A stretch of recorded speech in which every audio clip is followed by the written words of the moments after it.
okay? I realized at that moment that he was teaching me to fish. He wasn't feeding me for the day. And as my relationship went on with Mr. Kirsh, I realized just what a great person and really a public servant that he was. And for any of you that know politics in Columbia, in the block building where the House members have their offices, the coveted offices are the ones with windows. Well, after serving many, many, not years, but decades, Mr. Kirsh certainly would warrant a windowed office, yet he never had one. And I said, Mr. Kirsh, why don't you want the window office? He said, well, I don't really need to see what's going on outside, and I need the wall space. If you've ever been in his office, it was covered with many, many facts, pictures, and memorabilia.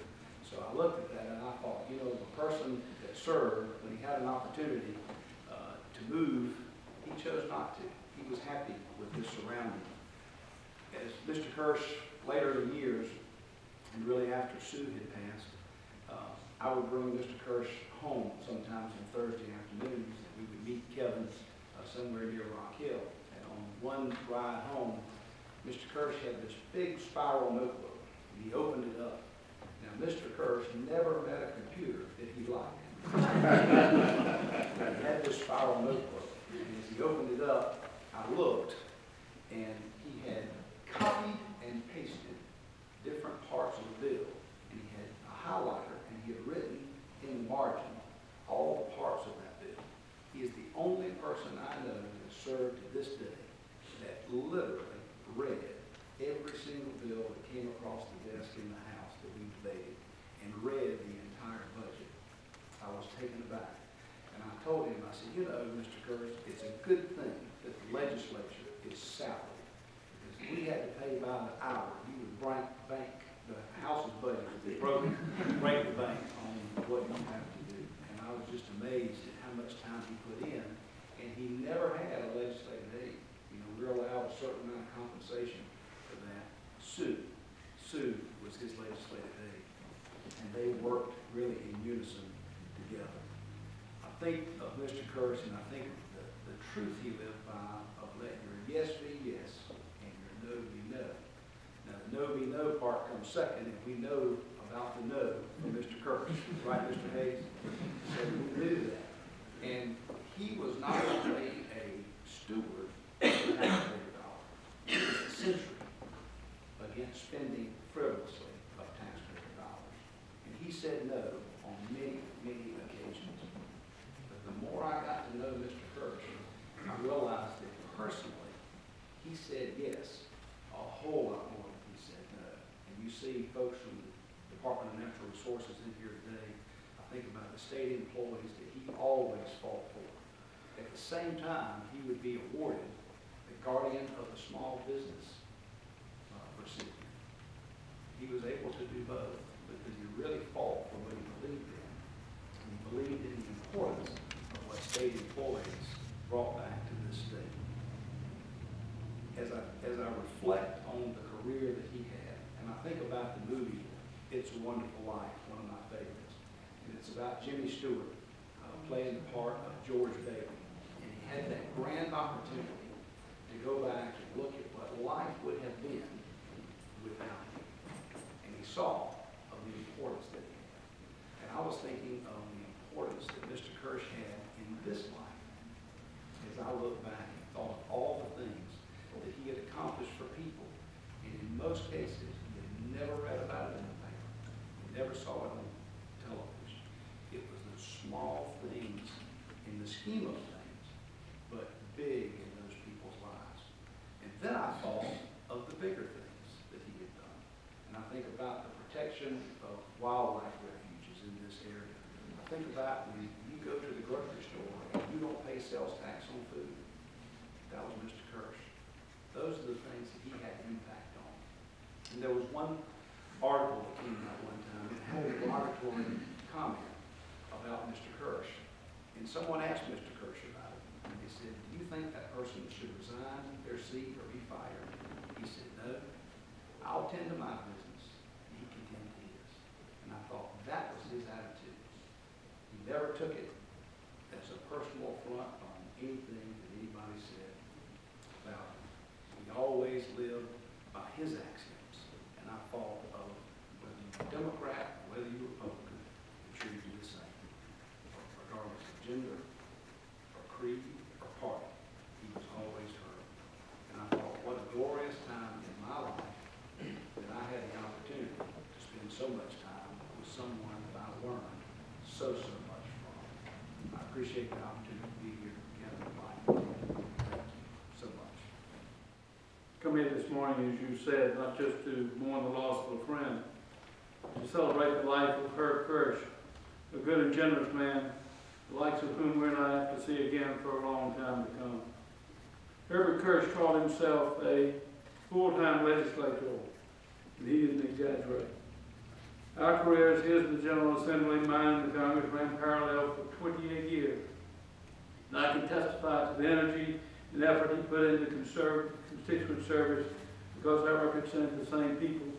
And I never ceased admiring Herb's tireless commitment to them. In my way of thinking, Herb Kirsh defined what it means to be a legislator. He was truly a representative. He touched constantly with his constituents. He read and studied, and as Gary just told us, even annotated. It's a true story. Everything put before him, and based on conscience and conviction, he cast some tough votes, responsible votes, but tough votes. He could have switched parties anytime he pleased. The Republicans would have welcomed him with open arms, but he didn't. He remained a Democrat, I'm glad to say. Herb launched his political career in the town council in Clover, South Carolina. He moved up to mayor in 1978 and then to the state legislature, winning that seat after writing hundreds, literally hundreds of letters by hand. The handwritten letter soon became the trademark of his campaign. There was another trademark. Herb majored in accounting and used his facility with numbers and finances to point out ways the town and the legislature could save money. As mayor, he set aside time every week when he took a clipboard with the town manager and tracked down every complaint or problem impending. In Columbia, he was, his colleagues can tell you better than I, but I know his reputation is he was his own man and a force to be reckoned with. He had hardly served one session in the General Assembly when he authored a bill warning North Carolina of retaliation if it attacked South Carolinians working in NC. Got several heads nodding here. They have forgotten. Working in NC but living in South Carolina. Some 7,000 South Carolinians living in District 47 would have borne the brunt of such attacks. And Herb bill said basically, you tax us and we'll tax you. Well, Herb bill passed and the threat of an NC tax on SC income fortunately went away. Herb's birthplace was New York City. But from age 6 onward, he made Clover his home place. And Clover is replete with stories about Herb Kirsh. He started as a lineman on the Blue Eagle football team, which played its way game by game to the state championship. Clover lost, but years later, Clover met with the same high school, the same state championship game, and as it happens, the other team's honorary captain was also a member of the state legislature. Herb told his counterpart that Clover was going to win, and he was going to have sweet revenge, and the Blue Eagles did not let their honorary capital down. If you want to know what it means to be the citizen of a democracy, consider Herb Kirsh, citizen legislature for over 30 years. If you want to see what we can do as a community committed to helping each other, look at the legacy that Herb and Sue have left us. If you wonder what one person can accomplish, consider all that Herb and Sue were able to do. Scanning cloud in the state legislative manner where it appears as though every organization in the state of South Carolina at one time or another named him their citizen of the year, their lawmaker of the year. We can say truly of Herb Kirsh, after a long life of service, may your soul rest in peace, and may God be as good to you as you were to all of us. Thank you. I want to thank all of y'all coming. Special thanks to Mr. Simrill, Mr. Spratt for those kind words. First off, I've got a few words I want to read my brother Mike wrote, and he wanted me to read. And he says, I want to thank all of you for being here for my dad. I'm going to miss him immensely. He was the backbone of my existence. He was a friend to everyone that he came in contact with. He was a loving and caring father. I am going to miss him. Thank you, Mike. And then I'm going to say a few words about my dad. Dear friends, family members, and loved ones, we are gathered here today to mourn the death and celebrate the life of my father, Herb Kirsh. Let me take a second to introduce my immediate family. I am Kevin, who is a son, my wife Tammy with me, and my brother Mike. My dad was a caring and loving person who loved his wife and children unconditionally. To all of us who knew Herb, then you know he stood for honesty, integrity, compassion, and always did the right thing to make sure that everyone got fair and equal treatment. My father knew no strangers throughout his life, as he always treated everyone with love and respect. Dad always thought about giving and helping, but never receiving. He would try to help everyone that came in contact with him, no matter who they were or what the circumstances were. Dad always cared about everyone else first and himself second. Dad was a very unselfish person, always giving and never wanting anything in return. Family always came first with Dad. He was a loving husband and father with strong family views and values.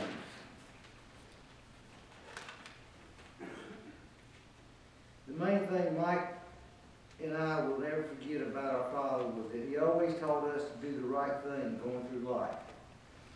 Going through life has had some good times, some sad times, some bad times.